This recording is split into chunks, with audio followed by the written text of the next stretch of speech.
Tension के बस रटते जाइए, पढ़ते जाइए, भविष्य बनाते जाइए, क्योंकि जीवन बनता है महाकाल के मंदिर जाने से नहीं, महाकाल के मंदिर से आने के बाद पूजा करने से।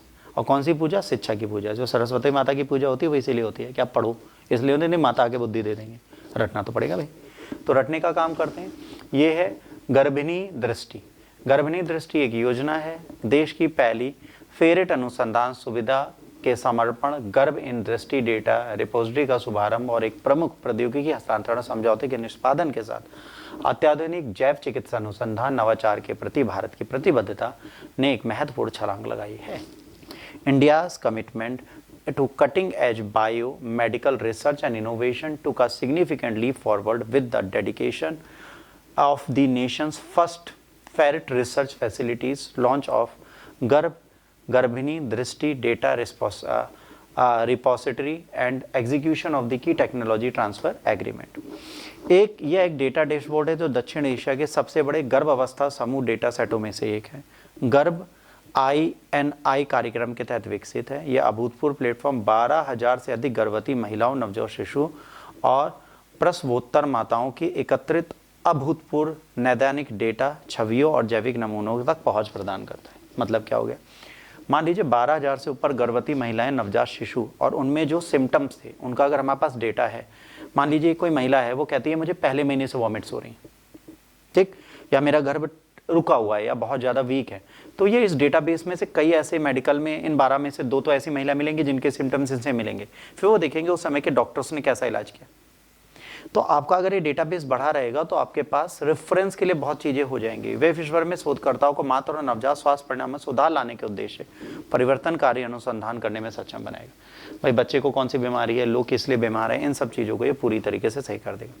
यह शोधकर्ताओं के लिए डेटा की गहराई और विविधता का पता लगाने के लिए एक प्रवेश द्वार के रूप में है, जिसे समूह की गहन समझ प्राप्त होती है। यह मंच अनुमोदित अनुसंधान उद्देश्यों के लिए डेटा सेट तक पहुंच, सहयोग को बढ़ा देने, प्रभावशाली खोजों का स्पष्ट मार्गदर्शन के लिए भी प्रदान करता है। अब देखिए ये होता कैसे?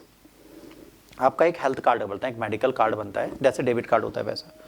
जब आप किसी डॉक्टर के यहाँ जाते हैं, जब गर्भ अवस्था में आप होते हैं या गर्भवती आप होते हैं, गर्भ अवस्था में तो हम लोग होते हैं, गर्भवती जब एक महिला होती है तो उसका एक कार्ड बनता है। उस कार्ड की आप एंट्री लेके जाइए, डॉक्टर क्या करेगा, जितने टेस्ट, जितनी रिपोर्ट, जितनी मेडिकेशन है वो उसी कार्ड के थ्रू सर्वर पे डालता जाएगा, मतलब वो हॉस्पिटल स्टाफ डालेगा। अब किसी दिन आप डॉक्टर के यहाँ दोबारा गए, आप पर्ची भूल गए, तो आपको कार्ड नंबर याद होना चाहिए। जिसको भी पूछना बाद में पूछना, कार्ड नंबर जो होगा उसको लेके जाइए, वो कार्ड नंबर आपके समझ होगा। उस कार्ड नंबर के थ्रू आपको सारी डिटेल्स और सारे रिस्पॉन्स वहाँ पे मिल जाएंगे और आपके ट्रीटमेंट से रिलेटेड सारे बेसिक प्रोसेस वहाँ पे फुलफिल कर दिए जाएंगे, ठीक है। तो ये चीज़ आपको समझनी है कि अगर कोई भी चीज़ ऐसी होती है तो उसके लिए आपको अपना डेटाबेस देखना है। हर चीज़ अपने डेटाबेस पे होती है। तो डेटाबेस इसलिए तैयार किया जाता है कि इस महिला को कौन कौन सी डिजीज़ हुई, अगर वो दोबारा कंसीव करेगी तो उसी डेटाबेस के आधार पर आपका फ्यूचर चलता है। वर्ल्ड में 90% ऐसी कंट्रीज़ हैं जहाँ पर ऑलरेडी मेडिकल का रिकॉर्ड रहता है। जैसे मुझे लास्ट बार वायरल कब आया किसी को नहीं पता, क्योंकि हम लोग तो मेडिकल वाले हैं, क्रोसिन पैरासीटामोल खा के सही हो जाते हैं।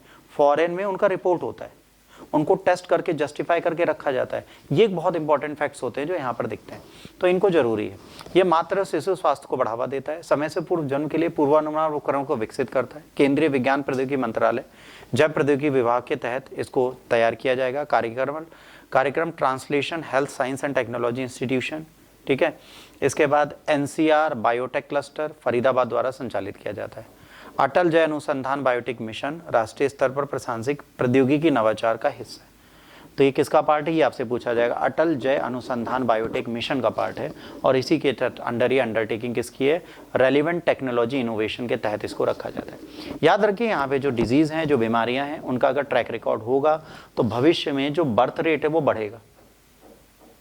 इन्फेंट मॉर्टेलिटी रेट, जब शिशु मृत्यु दर कम होती है तो यूथ मिलती है और जनसंख्या सही रहती है। देखिए मृत्यु दर होना बड़ी चीज़ नहीं है, मरते भी हैं लोग, पैदा भी होते हैं, पर मृत्यु दर का मतलब है 80-90 साल से ऊपर के लोग कितने मर रहे हैं, कितने लोग आज जी रहे हैं।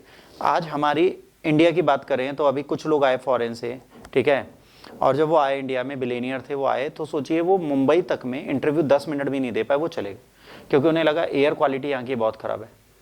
आप समझ लिए, उनका कहना है कि अगर इंडिया के अंदर वो आधे घंटे ब्रेथ कर लेते हैं तो 40 सिगरेट से ऊपर का धुआं स्मोक कर रहे हैं।